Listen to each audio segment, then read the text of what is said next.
So a problem that was in our class notes from 223 had a retrosynthetic analysis and forward synthesis question shown here. So essentially, you need to look at this and work backwards to get to this starting material. So the first question you guys ask yourselves: do we add any carbons? Do we add any carbons? Any carbons added from the starting material of the product? I think we didn't add any carbons. If anything, what did we do? We actually lost carbons here. How many carbons do we lose? How many carbons are not in this product that were in the starting material? 2, right? Looks like there's a carbon here and a carbon here, and they are gone. They are not here anymore. So that should give us a tip about something, right? You only know a couple ways to lose carbons. So maybe try to remember that stuff. Also, if you look here, this is an aldehyde. You recognize that's an aldehyde, and you recognize this is a secondary alcohol. So that should also kind of tip you off. Like, wait a second.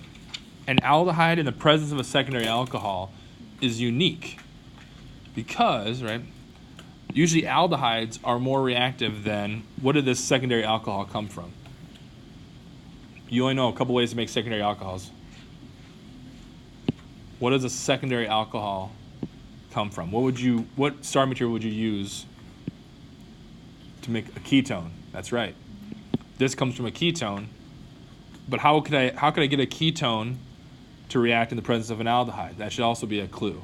How could I get a ketone, right? This is an aldehyde, and this came from a ketone. How could I make that happen? Protecting groups, right? So that's the first step back will be, okay, I must have had a protecting group on that aldehyde. To get that, I must have had that mask on to protect that aldehyde. And then one step more back would be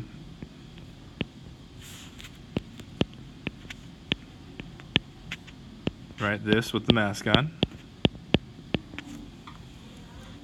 And if we go back one more step, it would be the part where we put the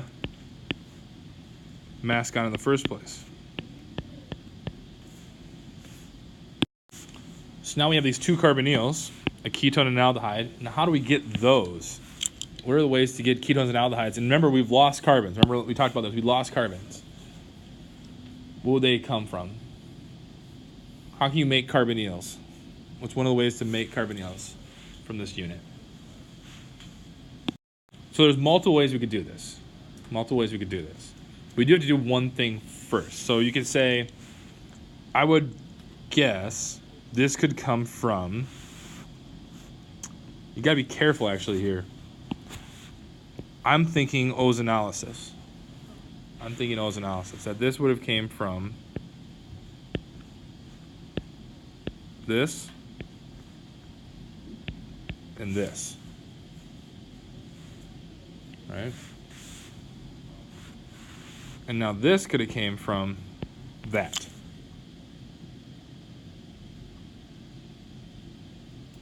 Maybe.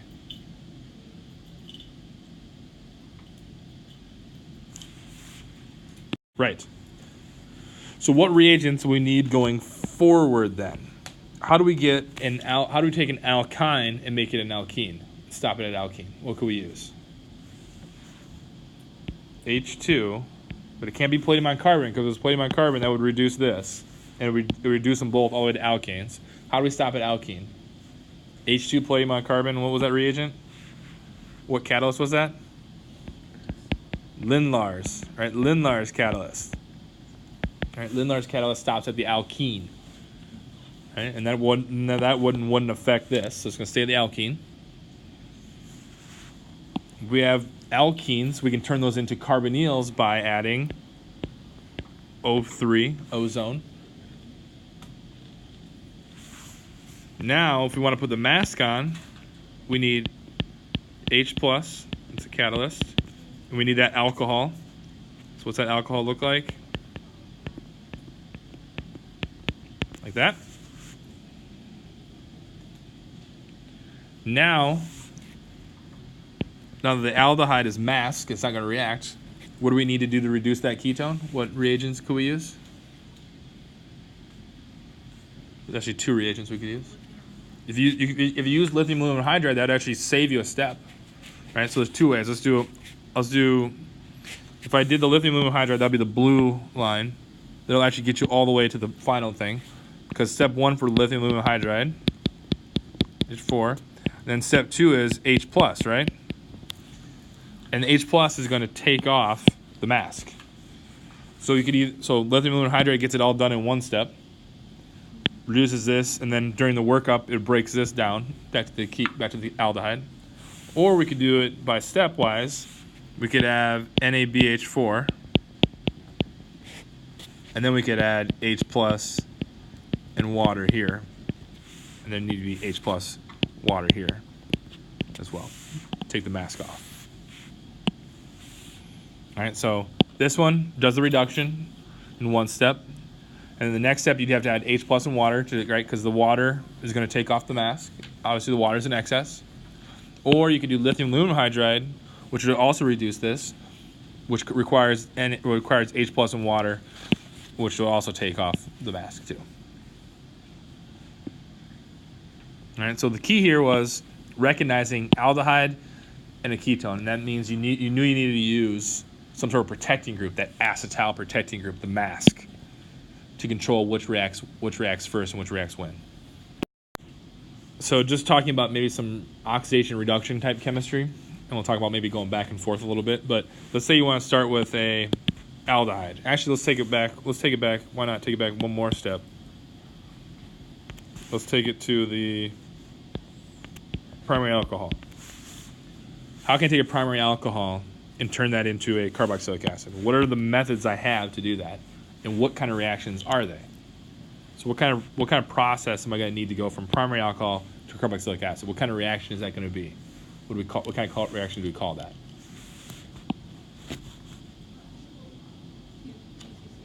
So what am I doing?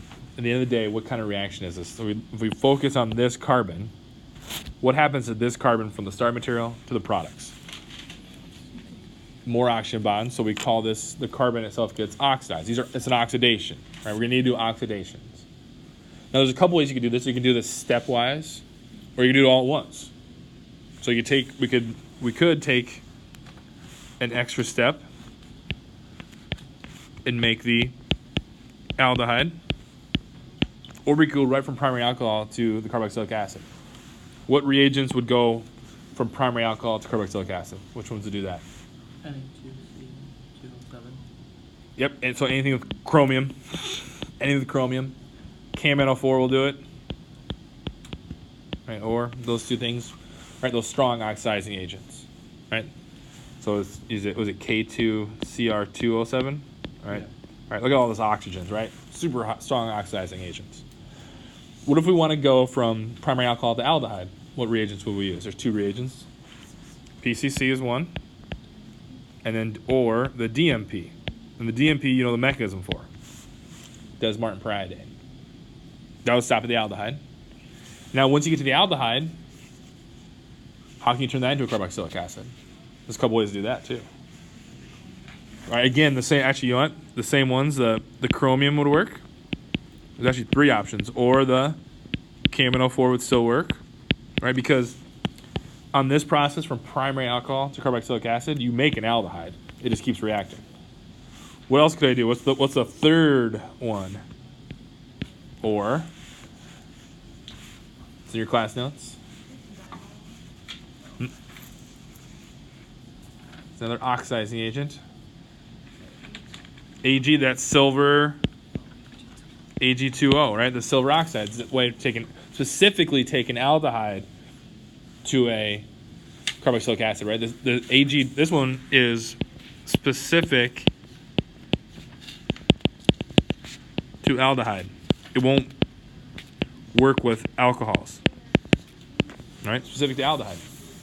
It's that chemoselectivity, right? It selects one chemical part versus another. So reviewing the DIBAL-hydride mechanism, diisobutyl aluminum hydride mechanism here. So this is DIBAL. DIBAL specifically reacts with esters, and it turns esters into aldehydes. So how does DIBAL fit in? So lithium aluminum hydride is super reactive. So what it will do is turn esters into alcohols. Sodium borohydride is not reactive enough. It won't even react with esters. DIBAL is this medium spot where it'll react with esters but then stop at the aldehyde instead of going all the way to the alcohol.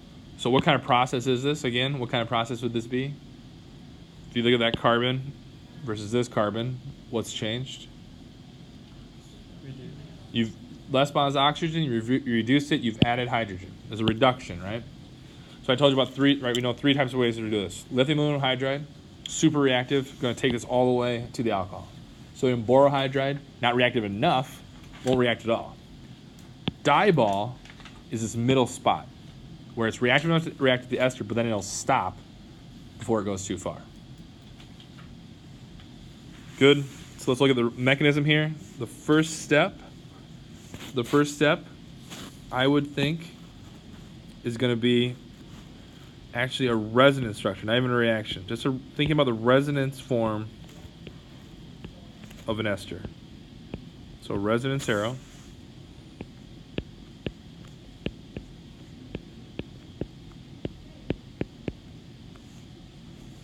So it's showing a resonance form of the ester.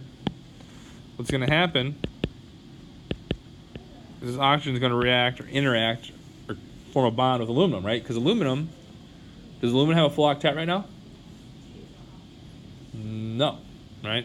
And it's in that third column, so it's missing a, right? So it's in that third period, right? So now what's going to happen to the aluminum here? Because remember all those other ones, lithium aluminum hydride, sodium borohydride, they all have that boron with a negative charge, aluminum with a negative charge that makes those H minuses more reactive, right? Notice this doesn't. But now, after it does this,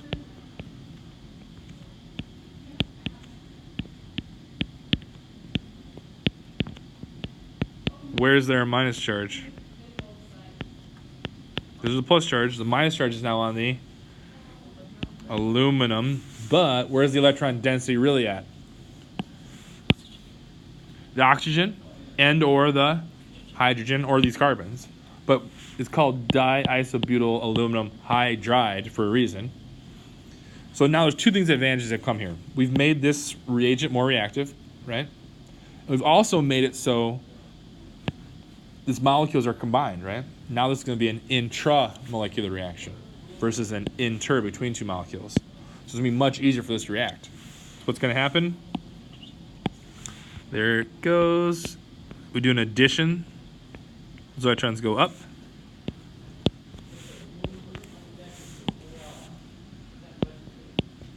O, Al.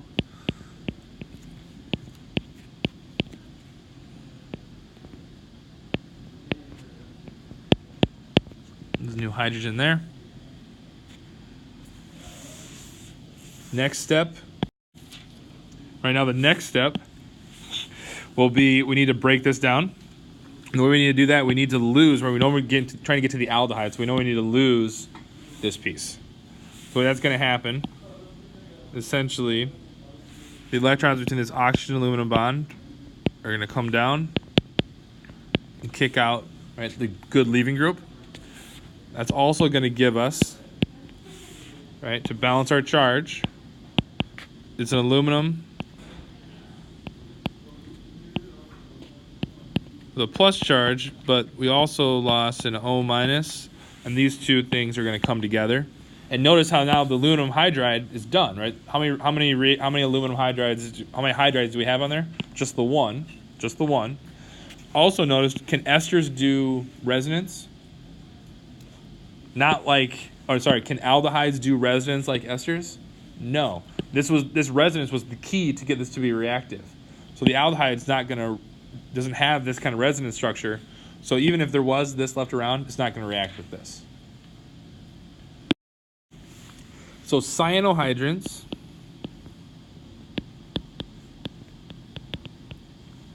they're a way to add one carbon. So they use a nucleophile. Oftentimes it's KCN with HCN in there as well. It's a way for us to add in essentially a 1 carbon piece of nitrile in there at once. What can happen is, though, notice these arrows they're equilibrium arrows. So let's try to look at what would happen, what needs to happen for this to actually go back here. Right? We've shown the mechanism from here to here. That's no big deal because that's just right. If I showed that again quickly, you have CN minus. Like basic conditions you added in. Do the addition first.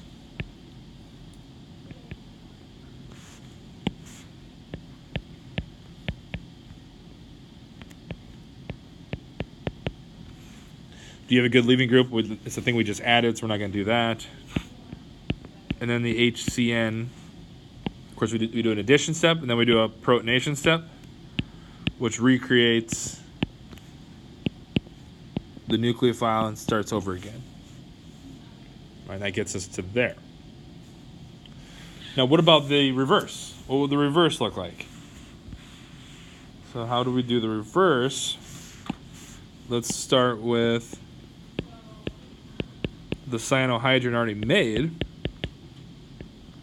So what's going to need to happen to make this go?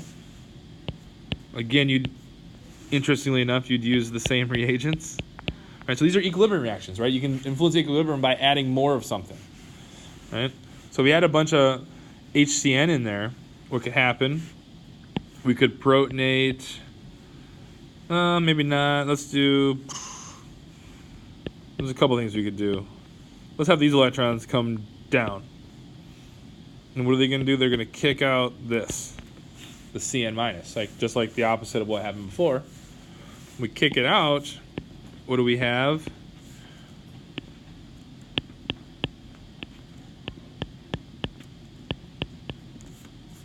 Plus CN minus. Well, guess what? It's going to take that, go there. So actually, you probably don't want to have any HCN in there, right? Because you're generating HCN. So to make this reaction go, you'd actually don't want to have any HCN in the system. Right? If anything, maybe you want some strong base, some OH minus, to deprotonate this and make it more reactive. Okay? So remember, these equilibrium reactions always go both ways. All right, we have an aldehyde and we have a primary amine. So aldehyde, primary amine, H plus is a catalyst. We should know right away, without doing the mechanism, what the product's going to be. It's going to be an imine. So we should be able to draw the product right away. We should know what an imine is, and an imine, and an iminium. You need to know all of them. And the other thing we make is water. So you need to know that. Now, how do we do that in the mechanism? How do we do that in the mechanism? First step is going to be what? Protonation, right? Protonation. We're in acidic conditions, so the first step is always protonation. Equilibrium arrows.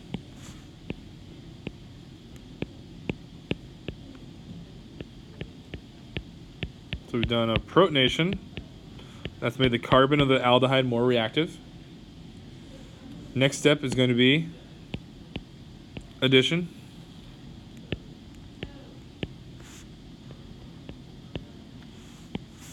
We're going to form a tetrahedral intermediate.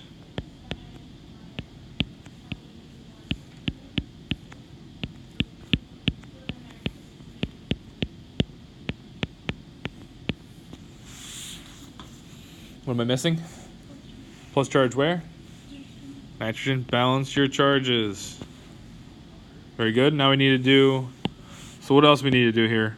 We need to get rid of the OH, right? So we need to make that a better leaving group. So we need to do a proton transfer, the old PT. Don't have to show the arrows for this. You could if you want. But if you do show the arrows, make sure you do it right. Tetrahedral intermediate still. Now we got a good leaving group. Excellent. What are we going to do now?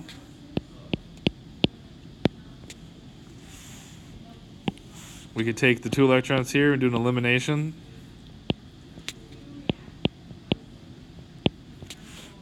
And that gets us to our product. There's ways to dry this reaction by removing water. Dean's Stark trap is one of the things you can use to remove water. You can use drying agent like we use in lab, sodium sulfate, magnesium sulfate. That would help, right, shift, right? This is really an equilibrium reaction, help shift it towards products by removing the water. You could also add, right, a lot of amine. That would also help shift equilibrium. Right? Remember those ways to shift equilibriums. So here I showed the nitrogen-hydrogen bond breaking, those electrons coming down, but you could also do the lone pairs and have those come down. Then you need to have another step showing H plus catalyst being regenerated. Right, so I'm doing that all in one step here because that's showing the H plus, right, the catalyst is being regenerated. Or you could use the lone pairs on the nitrogen, on the nitrogen, but then you have an extra step to show the H falling off. Make sure you show the electrons in the right way. Electrons do not go to the hydrogen. So the end of our class notes from 226, we have these Cuprate reagents that are interesting because they do a 1,4 addition. So unlike a Grignard, which does a 1,2, right? So again, here's our conjugated system. It's a little different. 1, 2, 3, 4. Right? 1, 2, 3, 4. Now a carbonyl is part of this, which is interesting because now we could talk about carbon 2 is more reactive, more electrophilic, more delta plus because it's directly bonded to the oxygen. But we have resonance structures, right? We have resonance structures where we move electrons up, where carbon 4 is delta plus 2. So carbon 4 is also reactive, but I would say it's not as electron deficient as the carbon that's directly bonded to carbon 2. So we kind of match up electrophiles and nucleophiles at some level. So this Gilman reagent is not as reactive as a Grignard. So it prefers to react at carbon 4. Right? Carbon 4. So it's going to do a 1,4 addition. What does that look like? Right? Negative charge on the copper, but really where's the electron density? On the carbons. There's a 2-carbon piece, this ethyl piece. So it's going to add to carbon 4. Electron's going to go there. Move up. This conjugate Michael addition. It's a 1,4 addition.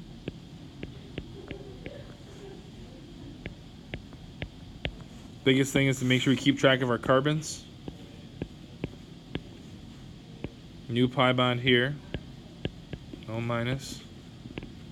We added 2 carbons there. So if I 1, 2, 3, 4, 5, 6, 5, 6. At this point, we have an enolate. This is called. We haven't talked about enolates yet. We've talked about enols, but not enolates. Talk about enolates soon. Step 2 is H plus. So there's 2 ways you could do this. You could have the oxygen take it. That would make an enol, which then, of course, you'd just do a tautomerization or a tautomerization. Or you could have it react like this. Electrons come down. It grabs that H, and there's a new CH bond on carbon 3.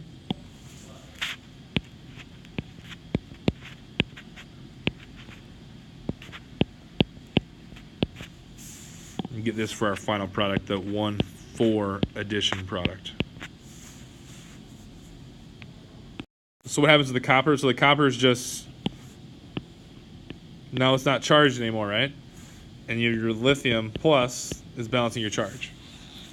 So copper is just there, copper 1, so there's 1 bond. So this is along for the ride. And then this is a step 2, so then we do a whole, you reset your charge stuff. Negative charge and a plus charge ends up being, right, negative and a plus ends up being neutral for the final product.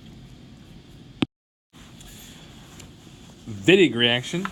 The Vidiq reaction, Vidiq, involves taking a carbonyl, a ketone or an aldehyde, in this case just a ketone or aldehyde, and turning it into a alkene.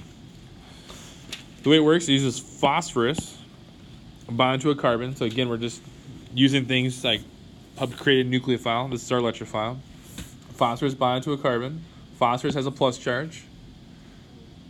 It's like a nitrogen in that way if it has 4 bonds. R3 is 3 different things bound to it. A lot of times it's phenyl rings, 3 phenyl rings, but R3 is just 3 carbon things bound to it. Bound to another carbon thing that has a negative charge on it. So as our nucleophile, bond is nucleophilic, or this carbon's electron rich. It's going to be pretty reactive because we have an electron donating group here. You can see there's an electron donating group. Both the oxygen and the methyl lone pair, electron donating, hyperconjugation. Right, negative charge versus electron. That's gonna be pretty reactive. Electron donating groups, a Wittig reagent. Electron donating groups always give you what kind of alkenes? Z. Gives you Z alkenes. So some things to think about. This is electron donating group. I'm thinking Z alkene. First step is going to be an addition step.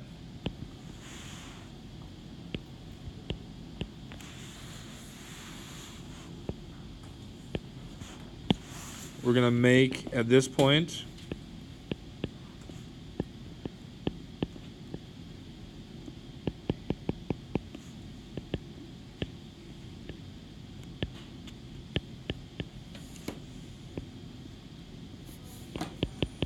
so we know we want to make the Z alkene. So which group? So obviously this group, the tert-butyl group, is the higher priority group here, because we're making alkene here. Which of these, the oxygen or carbon, is higher priority? Oxygen. So you want the oxygen on the same side as this or the opposite side of this?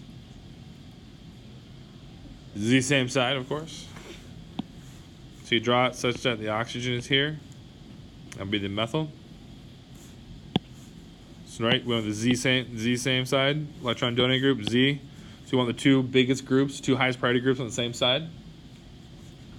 So the wedges and hatches are for. Showing that. Next step, we're going to form that four-membered ring. The oxygen is going to bond there.